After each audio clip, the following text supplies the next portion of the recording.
Hi everybody, and welcome back to Zelda World's walkthrough of The Legend of Zelda Twilight Princess.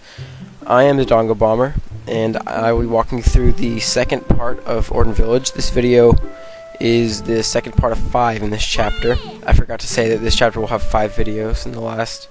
So anyway, some kids outside wake us up, and apparently Link sleeps up here with no bed, I guess.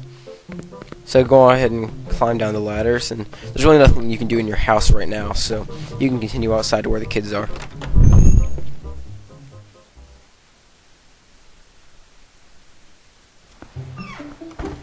Okay, so once you get out here, you can again just climb down the ladder and head over and talk to the kids.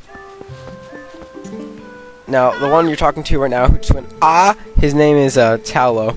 And the little one right there, his name is Mallow, and Tallow and Mallow are brothers. And then that's Beth, who we already met right there. Now what they're talking about is apparently Sarah, the shop owner who we met last video. She's selling a slingshot at their at her shop, and the kids really want it. But Beth says, no, I can't let you borrow it. So they're kind of in a predicament there. But anyway, I think I remember. Colin said he'd have my fishing rod ready for me today, so let's check it out. You can ask Yulia, I guess. She looks worried. So she says Rusl's gone, but she lost a cradle. It's a baby cradle, and it seemed to have floated downstream, which stinks. So you can go ahead and walk over here towards this vine wall, and you'll get some character named Jaggle to talk to you. He is Tallow and Mallow's father, and his house is the one with the water wheel right there. And so he tells you to check out Sarah's cat, and as you can see, the cat's staring into the water, and he thinks he's going to catch a fish. Now, everything that happens in this sequence here in the morning in Ordon Village, it all sort of like ties together. It's really good really fun how they did it, I guess you could say. So then he says you can hop across these rocks and blow the grass, but we're actually going to skip that piece of grass and go over to this one here. Now if you notice, this is like the horse grass. You pick it up, you push A to blow into it, and except this calls it eagle. This grass will be placed all throughout Hyrule. The eagle grass is less common. However, horse grass is everywhere in Hyrule Field and such, But it sort of replaces the ocarina, I guess. Anyway, you can take the hawk and you can aim it towards this monkey who happens to be holding a cradle. Some weird music will start to play. And I actually didn't notice this till recently, but it actually is in key with the normal Ordon Village theme, which we're hearing right now. I never noticed that because I was too focused on what was happening, So you can go ahead back and talk to Yuli, and well, not really talk to her. A cutscene just takes place. So she says, "Oh, I'm supposed to give you the fishing rod." So you have to walk with her back to the house. Now she moves like really slow because of her pregnancy, but you can just run up the hill and then she'll just be there. The first time I played, I waited for her, and it took forever. Well, luckily we gave her the cradle, otherwise she would have forgotten to give us her fishing rod. And here we go. We got the fishing rod, our first item, and it's a little confusing how to use it, especially in the Wii version. But it gets easier after a while. Now wait till you get to the later fishing hole. That is tough on the Wii version. GameCube version, it's a bit easier, but on the Wii it's just like whoa. It's like you don't even need to buy a fishing simulator. You can just get Twilight Princess and play that. Okay, so now you want to go over here, and as Jaggle mentioned, Sarah's cat was looking for fish in the water. So we want to catch a fish. So you just hold C stick down and you release, he'll fling it up in the air and you let go of it. And then once it gets in the water, once you see the bobber start to sink down really fast, you want to pull back on C stick and then you'll catch a fish. Like that just happened, and we got a green gill, 14 inches. Now, I was confused the first time. It's like, wait, doesn't the cat want the fish? Well, you actually have to fish twice. Once to get its attention, the second time to actually have it, grab the fish. So, really, pretty simple. It's just a little confusing at first how to fish and what to do here. And it grabs it.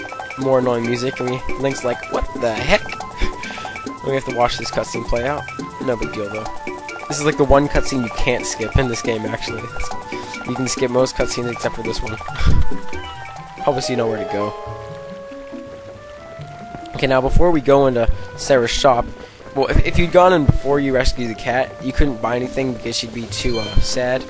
Because, you know, her cat's gone. But anyway, we need to gather rupees so we can buy the slingshot, which is in her shop, of course. So you can walk through grass, as I showed. You can throw pumpkins down. And, you know, if you throw too many pumpkins down, though, Jag will be like, hey, don't waste food. If you do it near him, at least. But there's some easier way to get rupees, and I'm going to show you that. You can climb up here and climb up this ladder. And on top of, this is actually the mayor's house, if you didn't notice. Up here, there is a yellow rupee. You just walk forward and you get it. You can't really see it because of the weird camera angle, but it's right there in the middle.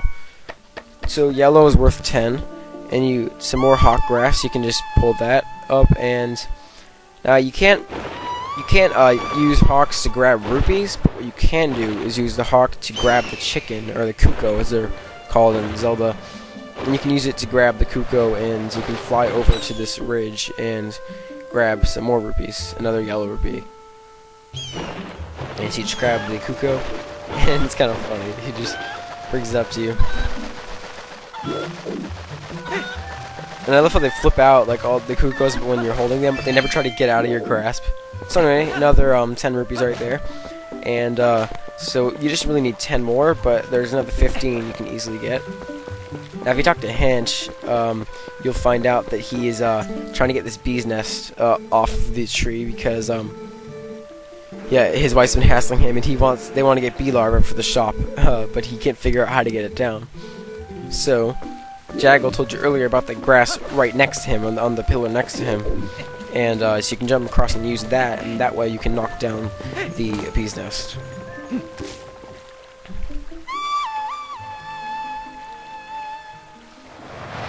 Again, the hawk will come. This cutscene is skippable, but I'm not really going to skip any cutscenes at all in this walkthrough. I'm just going to leave everything in.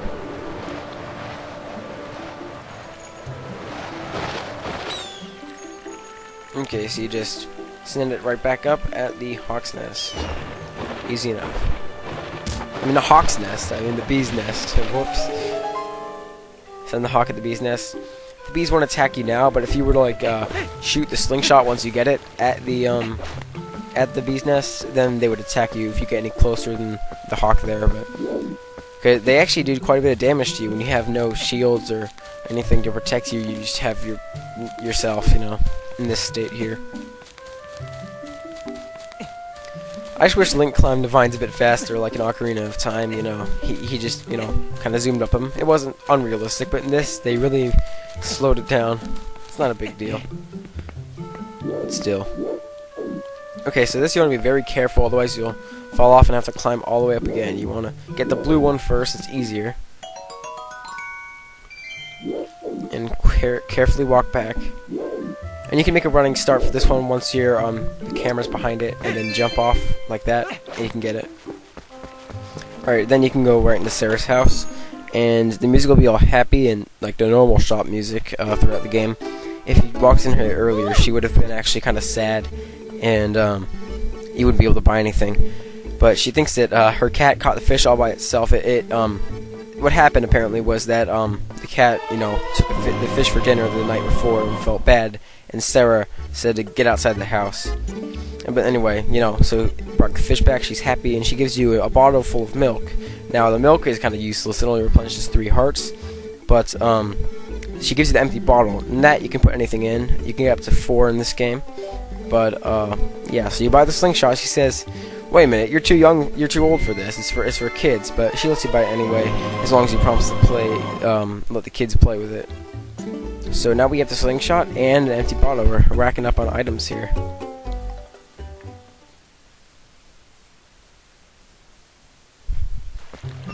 Alright, so you can head back to your house, and there's really nothing else you can do in Ordon Village yet, since we don't have an opponent with us. We can't actually get to her because Cullen's guarding her by her house. Anyway, Rusl walks up and he says he just delivered something to our room. So we're actually going to have to check that out in the next video. Join me next time in part 3 of Zelda World's walkthrough of Twilight Princess. Bye, guys.